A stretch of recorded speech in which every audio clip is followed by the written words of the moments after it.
चलिए मेरे प्यारे योद्धाओं, आज हम चर्चा करने वाले हैं आपके उस टॉपिक का जिसमें types of angle and applications बहुत सारे क्वेश्चंस आएंगे। और मैं अमूमन देख रहा हूँ 3 या 4 क्वेश्चन हर एक साल आते हैं, तो उस पर हम बेहतरीन ढंग से चर्चा करेंगे और अच्छे से जानेंगे कि क्या होता है कोण, क्या होता है शीर्षाभिमुख कोण, क्या होता है आसन्न कोण, क्या होता है। तो सारी चीज़ों को धीरे से चर्चा करेंगे। तो चलिए हम पेज लेट न करते हुए पहले पेज पे आते हैं और हमको पढ़ना क्या है उस पर चर्चा करते हैं। अब आपने देखा है कि 4 प्रश्न हर एक साल आते हैं। हमको पढ़ना है कोण क्या होता है, हमको पढ़ना है कोण के बाद न्यून कोण क्या होता है, समकोण क्या होता है, अधिक कोण क्या होता है, सरल कोण क्या होता है, बृहद कोण क्या होता है और फिर पूर्ण कोण क्या होता है। इन सारे पे चर्चा करेंगे। तो सबसे पहले हम जाने कोण क्या है। तो इसके लिए हम क्या कर लेते हैं, एक नया पेज लेते हैं और उसके बाद हम जानते हैं कि कोण क्या होता है। तो हम ले लें रूलर, ले लें और हम ले लें ये रूलर। अब हमने क्या किया, एक लाइन खींचा, ऐसे करके हमने लाइन खींचा, ठीक। फिर उसके बाद इसको हमने हटा दिया। फिर उसके बाद हमने क्या किया, रूलर के बाद हमने एक चांद लिया। फिर हम इस चांद को क्या किया, यहाँ बैठा दिए, ठीक है। यहाँ देखिए मिडिल है, यहाँ खत्म हो रहा है यहाँ।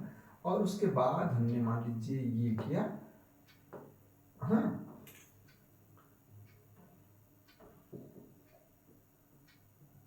अब यहाँ हमारा जो है पेन ले लेता हूँ ऐसे।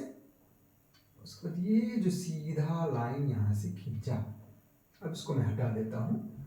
ये अब आप क्या देख रहे हैं कि ये लाइन और ये लाइन, जब दो लाइन हो रहा है तो मतलब ये भी एक किरण हो गई, ये भी किरण हो गई। तो दो किरण के बीच में जो कटान बिंदु है, मतलब दो किरण जहां पे मिलती है इस वाले बिंदु पे, उसके बीच जो होता है उसी को हम कहते हैं, उसी की जो बीच आकृति बनती है उसे ही हम कोण कहते हैं।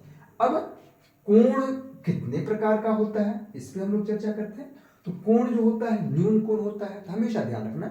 अब हम लोग धीरे धीरे सारे कोण को पहले हम लोग समझ लेंगे, उसके बाद हम दिखाएंगे कि कैसे होता है। न्यून कोण होता है, न्यून कोण का मतलब जब कोण की माप 90 से कम और 0 से बड़ा हो तो उस कोण को हम न्यून कोण कहते हैं। न्यून कोण के बाद आता है समकोण, ऐसे तरह एकदम सीधा ऐसे करके बनना।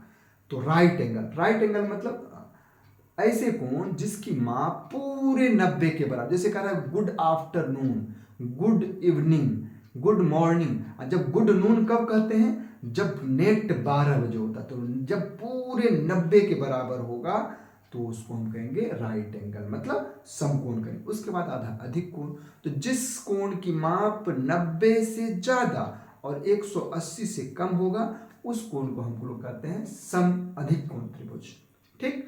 तो हमारा हो गया न्यून कोण, हो गया समकोण, हो गया अधिक कोण, हो गया। अब अधिक कोण के बाद आता है सरल कोण। सरल मतलब सीधा, सरल रेखा। तो जब पूरा कोण की माप 180 डिग्री होगा तब उस कोण को हम सरल कोण कहेंगे। सरल कोण के बाद आ जाता है बृहद कोण। सरल कोण हो गया। बृहद कोण के माप जब 180, जैसे अधिक कोण में होता था ना, उसी तरह 180 से ज्यादा और 360 से कम होगा तो उस कोण को हम लोग कहेंगे बृहद कोण। बृहद के बाद आएगा पूर्ण कोण, मतलब उससे ज्यादा कोण अब नहीं, संपूर्णता प्राप्त होगी। संपूर्णता मतलब जब कोण की माप 360 डिग्री हो उस कोण को हम कहेंगे संपूर्ण कोण। अब फिर से हम लोग दोहरा लेते हैं। न्यून कोण, न्यून कोण उसको कहते हैं जब कोण की माप पूरे पूरे जो हो वो 90 से कम हो, पूरे पूरे नहीं मतलब 90 से कम हो, 0 से बड़ा हो न्यून कोण, पूरे पूरे हो 90 के बराबर समकोण, 90 से ज्यादा 180 से कम अधिक कोण। बृहद कोण मतलब 180 से ज्यादा 360 से कम, और फिर हमने आपको बताया संपूर्ण कोण जो पूरे 360 के बराबर हो। अब उसके बाद पूर्ण कोण होने के बाद बृहद, सरल, अधिक कोण सब हम लोग पढ़ लिए। अब हम लोग दूसरे पेज में देखते हैं। तो दूसरा पेज में आता है पूरक कोण। अब अभी तक हम लोग क्या कर रहे थे, एक कोण की माप कर रहे थे। अब दो दो कोण को लेकर के एक साथ करेंगे, फिर हम उसके बाद प्रयोग करके आपको दिखाएंगे भी क्या क्या हमको पढ़ना है और किसको कैसे कैसा। तो अब हमेशा याद रखना है पूरक मतलब इस तरह, अभी हम लोग एक कोण की बात करें, अब दो पूरक। जब दो कोण की माप 90 के बराबर होगा तब हम कहेंगे पूरक। पूरक के बाद आता है समपूरक, जब दो कोण की माप 180 के बराबर होगा तो वो समपूरक हो जाएगा। अब आता है शीर्षाभिमुख कोण। फिर होता है आसन्न कोण, फिर रेखीय युग्माग्र। इन सभी को जब तक हम जानेंगे नहीं, अच्छे से समझेंगे नहीं। तो सबसे पहले हमारा क्या था? सबसे पहला हमारा था न्यून कोण। न्यून कोण का बात हमने क्या बताया था? न्यून कोण के लिए हमने बताया था जब कोण की माप 0 से बड़ा और 90 से छोटा हो तो वो कोण जो होगा वो होगा न्यून कोण। क्लियर? न्यून कोण मतलब 90 से कम, 0 से बड़ा, न्यून कोण। इसको मैं मिटा देता हूं, फिर दिखाता हूं। न्यून कोण मतलब ये ऐसे खींचा, ये न्यून कोण हो गया, जो 90 से कम है। अब उसके बाद आता है समकोण। समकोण का मतलब पूरे 90 के बराबर। 90 के यदि बराबर होगा तो वो क्या हो जाएगा? समकोण हो जाएगा। समकोण के बाद हम लोग आ रहे थे अधिक कोण पे। अधिक कोण का मतलब क्या होता है? अधिक कोण का मतलब होता है वह जो 90 से तो ज्यादा होगा लेकिन 180 से कम होगा। मान लीजिए वो x है तो x क्या होगा? 90 से ज्यादा होगा, 180 से कम होगा। उस कोण को हम कहेंगे अधिक कोण त्रिभुज। ठीक? समकोण मतलब सीधा, ऐसे ऐसे एकदम सीधा, ये इस तरह का बनेगा 90। और उसके बाद हमने आपको क्या बताया? अधिक कोण। अधिक कोण मतलब ये ऐसे हुआ और ये ऐसे हुआ, ये कोण जो बना 120, 130, 140, ये क्या हो गया? अधिक कोण हो गया। ठीक? अब हम लोग आ जाते हैं अधिक कोण के बाद हम लोगों को जो पढ़ना था वो पढ़ना था सरल कोण। सरल मतलब पूरा सरल रेखा है। सरल कोण का मतलब पूरा जब 180 के बराबर होगा उसे हम कहेंगे सरल कोण, 180 डिग्री। मतलब सीधा लाइन खींच दीजिए, वो ये जो होगा ये हो जाएगा सरल कोण। अब सरल कोण के बाद हमको जो पढ़ना है वो पढ़ना है बृहत कोण। बृहत कोण का मतलब, फिर इस पे आधारित हम लोग सवाल भी करेंगे। बृहत कोण का मतलब है कि जब कोण की माप, अब देखिए ये 180 हो गया सीधा, अब यदि इधर हो गया, अब इतना दूर हो गया, तो जब कोण की माप 180 से ज्यादा और 360 से कम होगा तो वो कोण जो कहलाएगा वो कहलाएगा बृहत कोण। बृहत कोण के बाद हम लोगों को पढ़ना है पूर्ण कोण। पूर्ण कोण का मतलब बस पूरा संपूर्णता प्राप्त किया। संपूर्णता का मतलब वो, संपूर्ण का मतलब कंप्लीट एंगल का मतलब पूरे 360 के बराबर होगा, वो क्या कहलाएगा? ये बिंदी लिखे, पूरा चारों तरफ से घूमना थी, तो ये कोण जो है वो क्या कहलाएगा? ये कहलाएगा संपूर्ण कोण। तो ये संपूर्ण पूर्ण कोण आ गया, या संपूर्ण कोण आ गया। अब जो हम लोग एक और पेज ले लेते हैं, तब हम लोग जानेंगे वो है आसन्न कोण और शीर्षाभिमुख कोण। ये आसन्न कोण क्या होता है और शीर्षाभिमुख कोण क्या होता है, इस पे अच्छे से चर्चा कर लेंगे, फिर हम लोग सवाल लगाएंगे।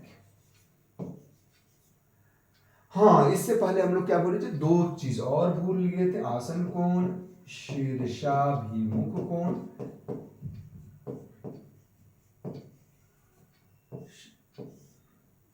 शीर्षाभिमुख कोण, और फिर हम लोग चर्चा करेंगे वो है, एक मिनट, शीर्षाभिमुख कोण। शीर्षाभिमुख के बाद हम लोग पढ़ेंगे पूरक कोण। पूरक कोण के बाद हम लोग पढ़ेंगे समपूरक कोण, और उसके बाद हम लोग पढ़ेंगे इस पे आधारित सवाल। तो देखिए क्या है ये समपूरक कोण क्या है, तो बहुत ही आसान है, कुछ भी दिक्कत नहीं है। देखिए क्या है, आसन्न कोण का मतलब है, या रेखीय युग्म विपरीत का मतलब है ऐसे खींचा ऐसे खींचा, तो मतलब जब कोई किरण किसी रेखा पर आधारित हो तो इस प्रकार बने दो आसन्न कोण का योग 180, मतलब ये और ये कोण आपस में क्या कहलाएंगे? आसन्न कोण। आसन्न कोण का मतलब कि ये दो कोण के बीच एक रेखा जो होगी वो हमेशा उभयनिष्ठ होगी। उभयनिष्ठ मतलब दोनों होगी। अब जैसे हम मान लीजिए इसको ए कर लेते हैं, ओ कर लेते हैं, बी कर लेते हैं और ये सी कर लेते हैं, तो ए ओ सी और सी ओ बी दोनों के बीच में ओसी रेखा है, तो ओसी क्या है? दोनों में आसन्न है, मतलब दोनों में है। इस कोण को हम क्या करेंगे? आसन्न कोण कहेंगे। शीर्षाभिमुख कोण करते हैं, एक लाइन ऐसे खींचा, एक लाइन ऐसे खींचा, ये कोण इसका शीर्षाभिमुख करना है, ये कोण इसका शीर्षाभिमुख, मतलब आमने सामने के कोण को हम शीर्षाभिमुख कोण कहते हैं। हाँ, वर्टिकली अपोजिट एंगल जिसको बोलते हैं पूरक कोण। अब पूरक, अब अभी तक हम लोग एक कोण की बात कर रहे थे, अब दो कोण की बात करेंगे। तो दो कोण मतलब जब दो कोण की माप 90 हो, जब दो कोण की माप कितना हो 90 हो, तो वो क्या कहलाता है, तब वो कहलाता है पूरक कोण। अब जो दो कोण की माप 180 हो जाएगा तो वो कहलाएगा समपूरक कोण। तो आप लोग को अच्छे से समझ में आ गया। अब हम धीरे से सारे सवाल पे आते हैं और मुझे विश्वास है कि आप लोग बहुत ही अच्छे से एंजॉय करके पढ़ रहे होंगे। अब ये सारा हम लोगों ने पढ़ लिया है। अब पढ़ने के बाद क्वेश्चन पे आता है। क्वेश्चन कह रहा है एक कोण का मान 80 है, तो अब 80 होगा तो क्या होगा, तो हमने बताया था पहले को न्यून कोण वह है जो उसका मान 90 से कम हो, तो वो क्या कहलाएगा, न्यून कोण कहलाएगा। फिर कह रहा है एक समकोण और एक सरल कोण में कितना, सरल कोण कितना होगा 180 होगा, और समकोण कितना होगा 90 होगा। तो 180 में 90 का हम घटाएंगे तो 90 आएगा, हमारा आंसर क्या हो जाएगा 90 आ जाएगा।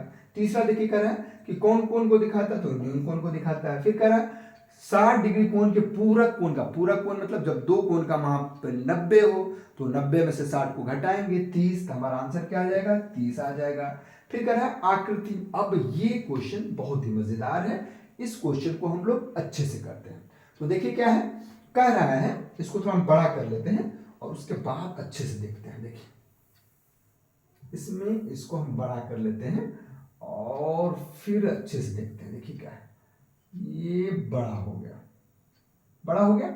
अब देखिए क्या कह रहा है कि x का मान ज्ञात करिए। तो x के मान ज्ञात करने के लिए हम क्या करेंगे, अच्छे से ध्यान देखेंगे आपको कि हमने आपको बताया था कि जब दो कोण की माप 180 डिग्री हो तो वो समपूरक कहलाता है। फिर अभी हम लोगों ने शीर्षाभिमुख कोण की बात की और हमने कंप्लीट, तो ये सारे मिलाकर के क्या हो जाएगा, कंप्लीट एंगल हो जाएगा। मतलब कंप्लीट मतलब 360 डिग्री हो जाएगा। अब हम नाप लेते हैं, एक है x डिग्री, फिर एक है 2x डिग्री, फिर एक है 3x डिग्री और प्लस है 120 डिग्री। ये बराबर कितना हो जाएगा 360 हो जाएगा। तो 2 और 1 3 2 5 एक 6x, तो 6x प्लस 120 बराबर 360 हो गया। अब क्या हो जाएगा 6x, तो 120 इधर हो जाएगा, तो 6x बराबर 360 माइनस 120 मतलब 240, x बराबर 240 बटे 6, तो 6 चौके 24, 40 डिग्री पर। अब पूछ क्या रहा है x की वैल्यू, तो x की वैल्यू कितने हो गई 40, हमारा आंसर क्या हो गया 40। ये सारे साधित प्रश्न को देख लिया। अब हम लोग अभ्यास प्रश्नावली पे आते हैं और मुझे विश्वास है सारा फिर अब कह रहा है सारे क्वेश्चन को देखेंगे, कोई भी क्वेश्चन को छोड़ेंगे नहीं। कह रहा है एक न्यून कोण का मान होता है, तो क्या होता है, एक न्यून कोण का मान 0 से ज्यादा और 90 से कम होता है। एक समकोण किसके बराबर होता है 90 के बराबर होता है। एक अधिक कोण की माप कितनी होती है, तो 90 से ज्यादा 180 से कम होती है। आराम से आप लोग आसान सा दी गई आकृति में कौन सा कोण, हमने आपको बताया था न्यून कोण कितने का 90 से कम, फिर समकोण 90 के बराबर, बृहद कोण और अधिक कोण 180 के से कम होता है और बृहद कोण, ये कोण क्या है बृहद कोण है। दी गई आकृति में बताना किस प्रकार का कोण, तो ये हमने आपको बताया था ये दोनों कोण जो है एओसी किस प्रकार का कोण है, तो ये कोण और ये कोण, ये दोनों क्या है आराम से आपको दिख रहा है ये अधिक कोण है, ये भी अधिक, ये अधिक कह रहा है एओसी, तो हम देखेंगे एओसी क्या है अधिक कोण है क्योंकि 90 से ज्यादा है। यही हमको बीओसी कहता है, तो हमारा ये न्यून कोण हो जाता है। ठीक, अब हम लोग क्या कर रहे हैं, कह रहे हैं कि अमीना माचिस की तिल्लियों से ज्यामिति अगर वह दो तिल्लियों को एक साथ लंबवत है, तो ये क्या हो जाएगा 90 डिग्री हो जाएगा, 90 हो जाएगा तो क्या हो जाएगा समकोण हो जाएगा। एक समकोण और एक सरल कोण का एक समकोण में 90 डिग्री और सरल कोण में 180 डिग्री, तो एक समकोण और प्लस दो समकोण 3 समकोण, तो 3 समकोण ये हो गया। दो पूरक कोणों में 10 का अंतर है, दोनों कोणों का माप कितना होगा, एक होता है कितना दोनों कोण मिलाकर के कितना 90 डिग्री। अब एक है तो आप देख लीजिए दोनों में अंतर 10 का होना चाहिए, तो 40 और 50 90 हो गया। दो समपूरक कोणों में 20 का अंतर है प्रत्येक कोण में, तो दोनों मिलाकर के कितना 180 डिग्री, तो अब 20 का अंतर होना चाहिए, तो 100 और 80 180 हमारा हो गया। एक कोण पूरक कोण का 5 गुना है, कोण क्या होगा पूरक कोण का, कोण उसका 5 गुना है, अब यदि 15 है तो 15 का 5 गुना क्या होगा 75, 10 है तो इसका पूरक 50, 22 है तो 110, 22.5 है तो 22 चौके 88, 90 हो गया। अब आप बताएंगे कि पूरक कोण उसका 5 गुना है, तो पूरक कोण उसका 5 गुना है तो दोनों को जोड़ कर 50 10 60, 75 50 90, यही हमारा आंसर हो गया। ये सब गलत, 90 ये सब ज्यादा हो जाए। दो पूरक कोणों में 60 का अंतर है, दोनों कोण का मान ज्ञात करिए। तो दो पूरक कोण 60 का अंतर है तो क्या हो जाएगा 75 और 15, अभी का क्वेश्चन था। अब दो संपूरक कोण में 80 का अंतर है तो प्रत्येक कोण का मान ज्ञात करिए। तो संपूरक है तो अब देख लीजिए 80 का अंतर है तो 150 और 30। एक कोण उसके पूरक कोण का दुगुना है, एक कोण का पूरक कोण उसका दुगुना है, तो पूरक मतलब 30 60 हो जाएगा। देखिए तो कोण ज्ञात करिए 30 60, एक कोण पूरक कोण उसका दुगुना है तो 30 हो गया। फिर क्या करना, यदि एक बराबर, देखिए अब हमेशा एक बराबर जो है वो 135 है, फिर एक जो होगा वही 3 होगा, फिर क्या 2 और 3 की मान, तो 2 क्या हो जाएगा 3 जो होगा वो क्या होगा 135 हो जाएगा। फिर क्या रहा है ये 45 है, ये 45 है तो ये भी क्या होगा 45, क्योंकि अभी हम शीर्षाभिमुख कोण की बात करते हैं तो आमने सामने के कोण को शीर्षाभिमुख कोण कहते हैं और दोनों आपस में बराबर होते हैं। तो हमारा क्या आंसर हो जाएगा 45 और 135, 45 और 135 कौन है, सी वाला आंसर है। ये हमारा कंप्लीट हो गया। और नेक्स्ट पे देख लेते हैं, हमारा ये पूरा चैप्टर कंप्लीट। तो अब उसके बाद हमारा जो चैप्टर रह जाएगा 18वां चैप्टर है, वो रह जाएगा क्षेत्रफल, परिमाप तथा आयतन, जो कि बहुत इंपॉर्टेंट है। इसको हम लोग ऑफलाइन, मतलब ऑफलाइन नहीं, क्या कहते हैं इसको, लाइव क्लास में समझेंगे। तब तक के लिए मिलते हैं आज ही शाम 6 बजे, तब तक के लिए डू योर बेस्ट।